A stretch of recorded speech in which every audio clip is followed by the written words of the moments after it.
siyang magsimula maglaro dito sa MPL. He has been super proficient dyan sa TAMS na yan.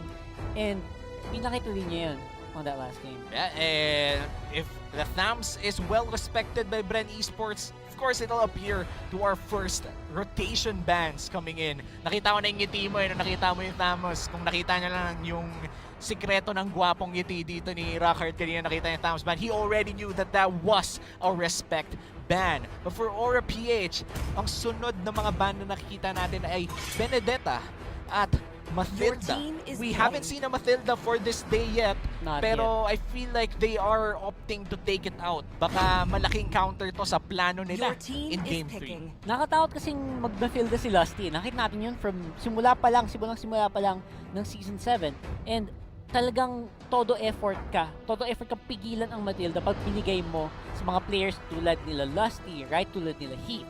It's very difficult and this goes to show na you don't need to have a completely tanky hero if you want to control the mid lane. Hindi kailangan lagi na tank plus mage. Pwede kang mag-try ng iba-ibang combo and yun nga, that's the reason why we have bans like these. Yeah, but looks like the priority pick from Bren Esports will be the Paquito. This is the first time na mapipick ang Paquito in this series. Usually, ang pinaka-close na nakita natin dito actually is Lapu-Lapu na pala. Nung first game, I feel like they have similarities in their gameplay. But for me, the Paquito is more agile. Mas mabilis to in an actual fight. So, let's see if Bren Esports, yung priority pick nila ay gumana ba. Dahil kung napakasaya nila nung Game 1 ay Game 2, that was a completely different story. Yeah, take 2 with the Granger. At kasama na yung Jawhead. Maganda talaga pagsamahin to kasi pwede mo i-position yung hero kung saan yung i-ejector, pwede mong i-timing yung Rhapsody doon as long as the communication is good. Pwede kang makabawas ng malaki o hindi, o kaya makakill. Yeah, so, yeah. And Jawhead. Lancelot. Wait, Lancelot, ito na ba? Nako, nagbabalik na ba? Ito na ba? Nagbabalik ang pagbabalik? Haha! Bren Esports with their backs against the wall. They do not want to start Season 7 with a 0-3 record and they do it again. They lock in the Lancelot against the Granger of Lord Hades. Not just a good pick for Carl TZ in general, pero maganda din siyang pick laban sa isang Granger kasi linear yung atake ng Granger, di ba? Pwede mong sidestepan. Pag na-sidestepan mo yung Rhapsody, kaya mo siyang masimplihan, kaya mo siyang ma-hit from the sides with the Torn Rose, with the Puncture, kaya. And I think meron pa sila pang huli with the Popolin Kupa. They have a great, at least, way to control the mid to early game. Yeah, first 3 picks from Bren Esports, quite good. Nasabi na rin ni Rockheart, pwede mong sidestepin ang mga linear projectiles na nanggagaling dito kay Granger. Pero bukod pa doon, yung windows of invulnerability, mga iframes nito ni Lancelot is very important to take note of as well. Because the moment na, let's say, nag-Rhapsody o nag-Death Sonata dito si Lord Hades, madaling iwasan. Isang phantom execution. Tama. Every bullet counts Every bullet counts. If one bullet misses, that could mean life or death for the Granger. Kaya lang din napakasakit ng Granger kanina kasi ang gamit ni Carl TZ Brody. Wala namang natural na pang blink, super blink talaga si Brody. May mobility skill siya pero mabagal. Kailangan niya lumapit. Oo, exactly. So, I think this is a better option obviously for the main carry ng Bren Esports. Natin, what's going to be happening on the second bans. Let's see if anong madadala ng Lancelot comeback nito ni Carl TZ for Bren Esports. This is going to be a very important game for them. This is the momentum building game for them. If they win this series, they at least get their first series win inside Season 7. And if they don't, Aura PH seems to be in a very good form considering their, let's say, great performance in Week 1. But looks like we are entering the second banning phase already. Uranus will be the ban for Bren Esports, and for Aura PH, they're gonna ban out that Esmeralda na kanina pa ginagamit in this series. Mahirap ding isipin world champion na hindi magkakaroon ng win on the first 2 weeks. Yeah. That's difficult to think about, and I'm sure that's very heavy on the minds of our players dito sa Bren Esports. You can tell, wala nang biro-biro, wala nang joke-joke. Eto na. At higit sa wala ng joke-joke, wala na ring testing pa. Diretso na tayo dito. Let's try to get a win. lock in that Lancelot, lock in that Paquito. Let's see kung anong magiging 5th ban ng Bren Esports dito, with the Farsa being the 5th ban for Aura PH. They're gonna ban out the Alice, and okay, not quite sure on why. They've been using the Alice since game 1 and 2. Bakit Again, kaya? 2 side lane options para sa Aura PH kasi si Benny Cutie sa totoo lang, dyan din siya sumikat eh. Dun sa Alice picks niya. So, maganda talagang iban yun. Great foresight from Bren Esports to stop Benny Cutie on the Alice kasi nung way back nung nasa Execration pa siya, yan yung talagang anchor na player eh. Siya yung anchor hero ni Benny Cutie. And kaya niya mag-control ng games mula doon. So, tinanggal nila yung possibility na yun.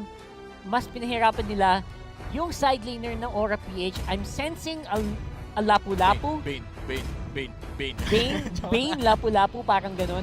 Solid na side lanes for Aura. They need 2 of those. Yeah, they need to have a good front line if they want the Granger to succeed. And this is one of the better front lines that they could have in this game. A Yu Zhong, not exactly, let's say, front line, but at least someone that could disrupt the back line of Bren Esports. So for now, Bren Esports, they have to think wise kung ano bang kukunin nila for backline damage because the threat of the Black Dragon is already there. If mahabol ka dito sa likod, medyo mahihirapan kang tumakas. In Dragon, mga hunting ng aso, men. Nako, parang masama yun ah.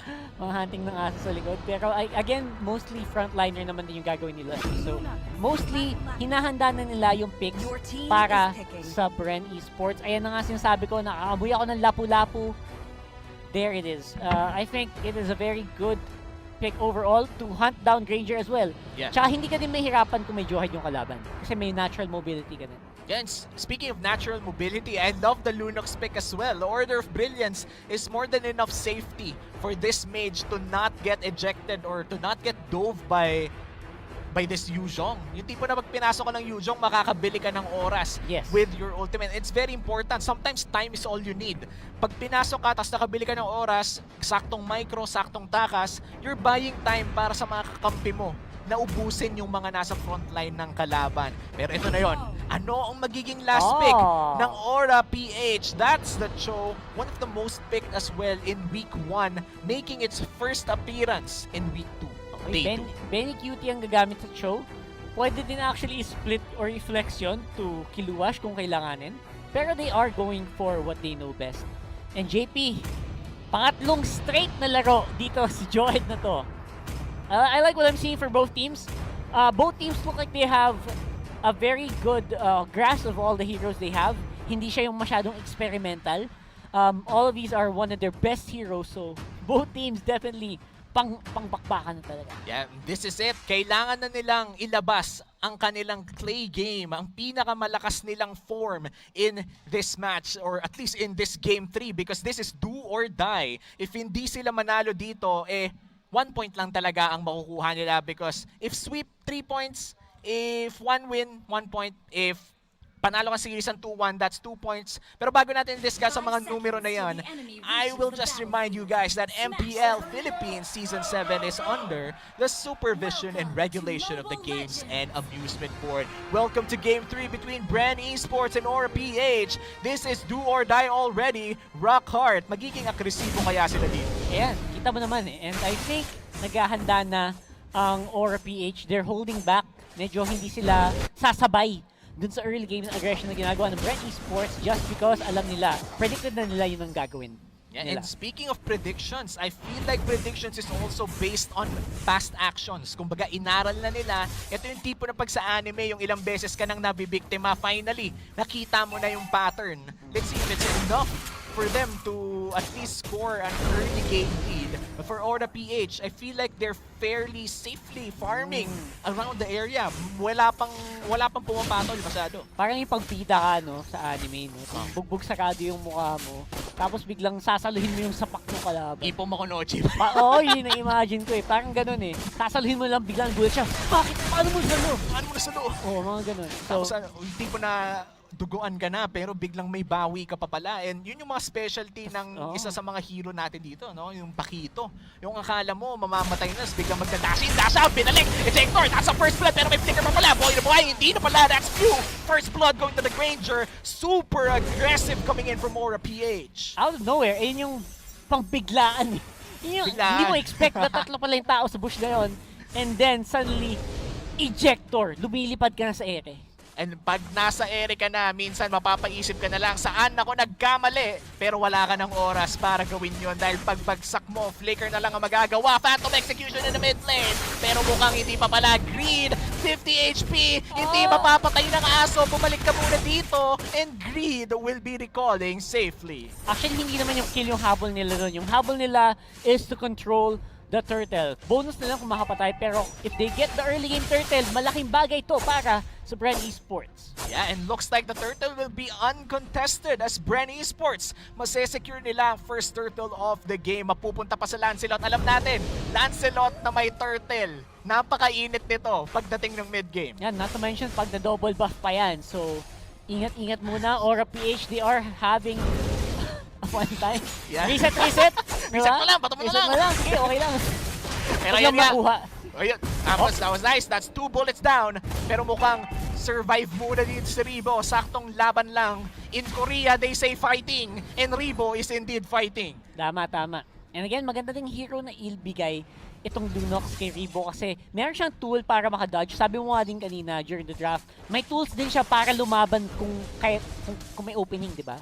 So it's good to have Lunox on Ribo, absolutely.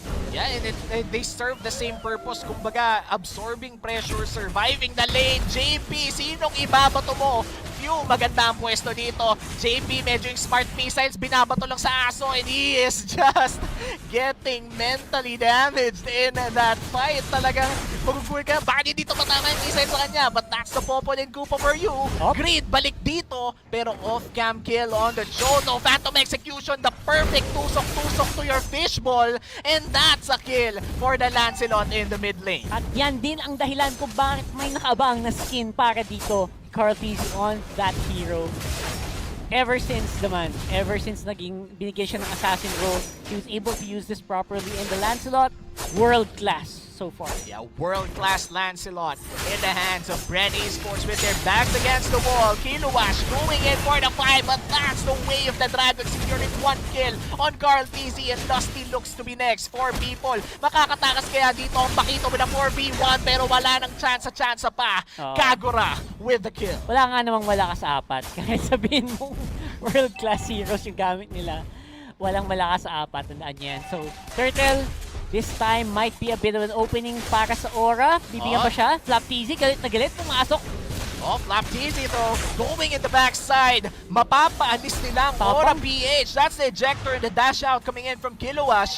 And this just might be Bren Esports securing a better position around the turtle. Sa kanila pa napunta ang second turtle of the game. Pero tingnan natin, maaagaw kaya dito plane shot, medyo bitin. That's the turtle secured once again for Bren Esports. Carl TZ bumabawi. Sana may replay actually yung pasok ni Flap dun. Nagulat din ako eh. Nung pumasok siya sa apat eh. Kakasabi ko lang, walang malakas sa apat. Pero sabi niya, hindi, subukan na natin. Baka meron. Baka TZ Brothers to. Baka TZ Brothers to. In the mid. Pero feeling ko talaga eh, that should not have happened. Dapat hindi napunta yung turtle sa Bren. Pero ginulat sila ni Flap. Kaya nagmukhang madami yung Bren. Sa laban na yun. And mukhang madami din na tao dito sa top side. JP flicker out to safety at mukhang si Lusty na ang magiging biktima dito. Yin Yang overturn hindi tama pero nahila pala si Lusty. Pabalik, ejector, pabalik sa Torre. Pero the knock-up, Populin Koopa goes down. At Order of Brilliance in the backside to maintain safety. Kilowash, let's see kung anong gagawin niya dito. That's 1 kill on the Pakito. Make that a double kill. Kilowash with a 1-2 punch. Gets a double kill. And Flap TZ is still alive. Bumabawi sila dito. Tingnan natin kung papasok. On the backside though, Benedicti nag-aabang. Carl TZ may shield ng turtle. Re-respetuhin niya. And Aura PH ultimately hindi pa tapos. Way of the Dragon. Perfect knockback to the team. And that's a kill for the Granger. Carl TZ will go in to try and kill JP. But that's a little bit too late to escape. 3 dashes. That's the world-class Lancelot for you. But Greed, he wants more, but he won't get that more. There you go. Kitang-kita naman yung kakasabi lang natin. Pag nag-rhapsody ka, tas alam ng target mo kung saan siya sa sidestep, yun na yun. Yeah, and yun na nga yun. Killing spree for Carl TZ. Akala natin tapos na, pero hindi pa pala. Yun ang specialty ng Bren Esports ngayon. But this replay is brought to you by Oppo A94. Experience gaming at full speed with Oppo A94. 3099 lang. Anong nangyari dito? It was actually supposed to be a good fight for Aura, pero nagkaroon ng kulang na execution. They could have gone more. Pero at the same time, nagkamali din yung Bren sa mga gusto nilang mangyari. Nagdikit si Rebo and si Lusty, which resulted in double kill na binigay nila free kay Kiluwash. After that, hindi na pwedeng mag-asim yung Easy Brothers na pabak sila. Yeah, and speaking of asim-asim, may kakilagan dito para sa Yuzhong at hindi pa nga tapos nagtatago dito sa loob ng bush. Si Lusty, tutulakin palayo si Kiluwash with a sapak. Pero ang sipa ang tatapos sa Kagura. Wala na palang dashback doon. And that's just a 1-for-1 for now. Phantom execution, parang may mata sa loob ng grass. Sinong magugulat doon? Pero nagulat siya sa ejector. Oh my God, the aggression just bit him in the back. Nakalain mo na, baliktad pa nila yun. Oo. Diba, supposedly ang ganda ng pasok ni Carl TZ, pero once again, JP, very decisive dun sa kanyang mga ejector na bigyan ng magandang opening ang Aura PH. Yeah, and nakakagulat ang pasok doon ni Carl TZ. Parang alam niya kung nasaan nakatayo. Saktong-sakto. Kaduluduluhan ng Phantom Execution. Almost. Kaso, natimingan nito ni JP and nabaliktad pa nga sa ilalim ng Torre. So, I think that's a lesson for Carl TZ for now. Kung susugod siya, sana hintayin niya muna yung mga kakampi niya dahil medyo malayo. After yung Phantom Execution, nagkaroon ng malaking distance. Yeah, nagkakaroon ng solo carry tendencies talaga itong si Carl TZ, especially when you give opportunities like that. Especially pag farmed ka. Pero right now, sa big fight dito sa Turtle area. Black Dragon form on the backside. Sino makakapag-secure ng turtle dito? Babagsak agad si Carl TZ. No more retribution for Bren Esports and the turtle will be secured by the Kagura instead. 6-11 kill score natin dito. Papasok dito si Lunox. Pero binato pala yun. Few, goodbye muna sa'yo. Yuzhong naman ang sunod. Few still going on a rampage but Greed is still alive. That's 2 people down. 4-1 from Aura PH but Few is still going at it. 2v1 Rhapsody. Last bullet won't land but the reload is enough. That's another kill going to the Granger and Aura PH. They're establishing control in the mid game. Sinalo na ng asot lahat yung projectile. Hindi pa rin siya naligtas. Ganun na din kahapde ang combo nitong si Lord Hades at nitong si Greed.